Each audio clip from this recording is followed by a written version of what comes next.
Since the government came into power, one of the first measures they took was to declare that having a disability pension and accessing work are incompatible.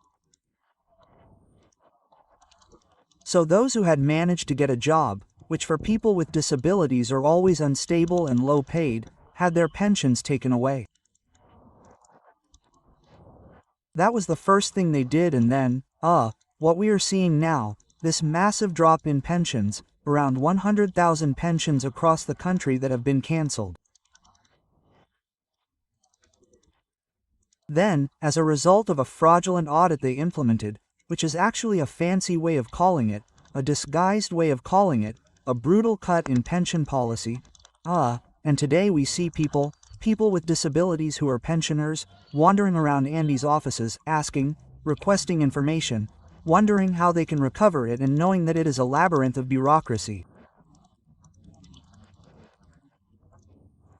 in which they will be going around in 30, 60 days, trying to get updated medical reports and so on so that they can see in Buenos Aires whether or not they will return the pensions. In the meantime, they lose these months, and we are talking about 280,000 pesos that people use for food, to survive, for medicine, to get around, to pay for treatments that are not covered, that are often not covered by Social Security.